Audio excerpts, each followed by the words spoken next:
It was another bright sunny day, and Emma was wide awake. She was looking forward to hearing the rest of Philip and Gordon's story. Wake up! She shouted. The two engines groaned from being disturbed. Ugh, what is it? Can you please finish the story now?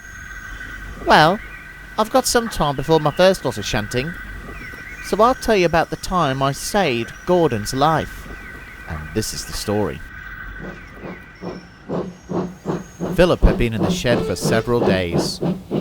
He was being punished by the Fat Controller for neglecting his job while racing against Gordon, which hadn't ended well for the little box cab.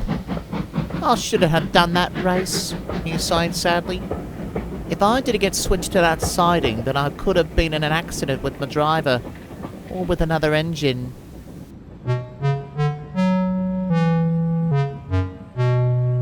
Then the Fat Controller arrived. "Good morning, Philip," he said. Good morning, sir. I just want to say that I'm really sorry, sir. And I won't neglect my own job again, sir. I promise. That's a good engine. But I'll be keeping an eye on you. You promised before that you wouldn't race and abandon your duties in your first week here. But you did that anyway, replied the Fat Controller. I know, sir. I'm sorry, sir. Now, I need you to shunt these trucks. They can't shunt themselves, you know, ever since Percy has gone back to Thomas's branch. Shunt? Oh, yes, sir. Yes, sir, honked Philip happily. And as his driver turned on his engine, the little diesel box cab rolled happily away. But when Gordon heard the news, he was very cross. Stuff and nonsense, that little diesel learned his lesson. Well, maybe he's learned by now after your race, huffed Henry. Oh, I doubt that. His attitude hasn't changed since he first started in the shunting yards. Ask James. And Gordon huffed away.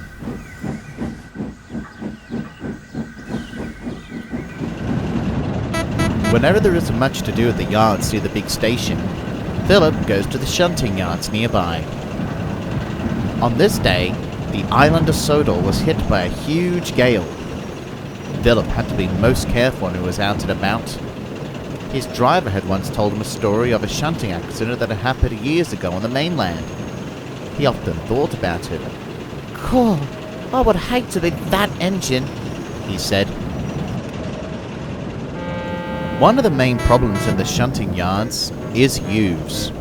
They sneak into railway property and play around to cause trouble. The people who work there often chase after them, but they always get out of sight before they can be caught, much to their frustration. But today would be different for these particular youths. They saw empty trucks that Philip had shunted earlier, and they decided to release the brakes. That way, when the train bumps them, they'll go flying, one of them chuckled, almost like the troublesome trucks themselves.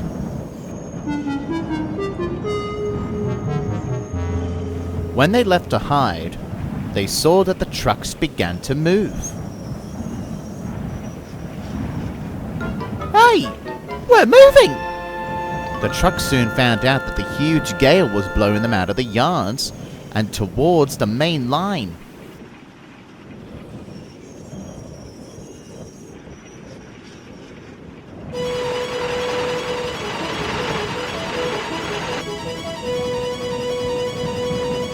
Hey! Where are you going? Come back! Yelled Philip. The youths were also quite surprised by this.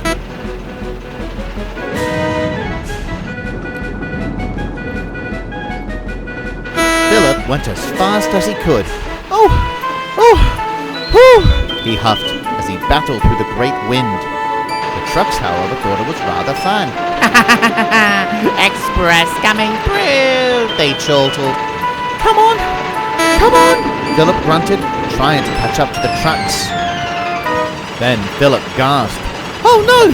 Gordon is taking the express train soon! If he departs and the trucks get there too, then there'll be an accident!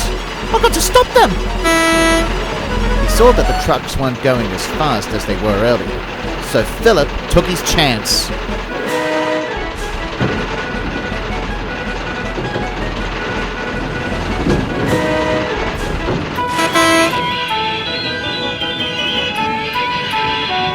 Meanwhile, at the big station, Gordon was about to depart with the express.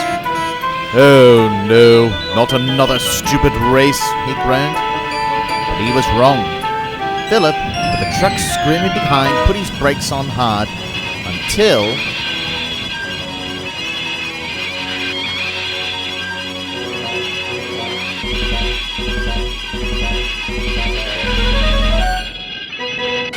they stopped. Phew! He sighed happily. Oh, hi, Gordon. Were those runaway trucks?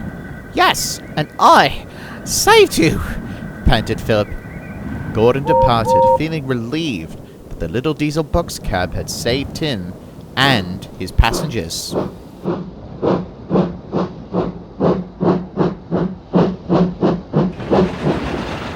Philip arrived back at the shunting yards. The trucks were relieved that he had stopped them. "Thanks, Phil, for saving us," they said. Don't worry. I wonder, how did your brakes get pulled off? "You can find out by asking these three," said an angry foreman, with the three youths had caused the trouble. We didn't do anything wrong, man. We're innocent. "I'll tell it to the judge." He placed him in his office and came towards Philip. "Philip, I heard about your efforts with the trucks, and I am very proud of you. You definitely have improved since your arrival. I've contacted the Fat Controller about it, and he is most pleased too." Oh, thank you, sir. gushed Philip. "This reminds me of the story I told you before, old chap. The one that happened in Chelford in 1894. Thank goodness you didn't end up like that shunting engine."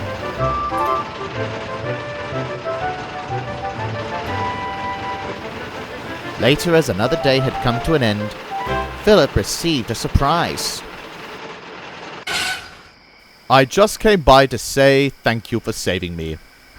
Here I was thinking that you were nothing more than an annoying little box car with no respect for bigger engines. But you certainly proved me wrong." Oh, that's okay, Gordon. I'm sorry for annoying you asking to race with me. I guess I'm not as fast as I thought I was, but that's okay. My shunting abilities make up for that. The youths were arrested by police and their parents punished them severely, forbidding them to even go near railway property. As for Philip, he never abandons his assignments again, and he certainly doesn't bother Gordon anymore. And ever since that incident, the two have been firm friends. So, what do you think? "We loved it," replied Pip and Emma, and soon they headed off to work.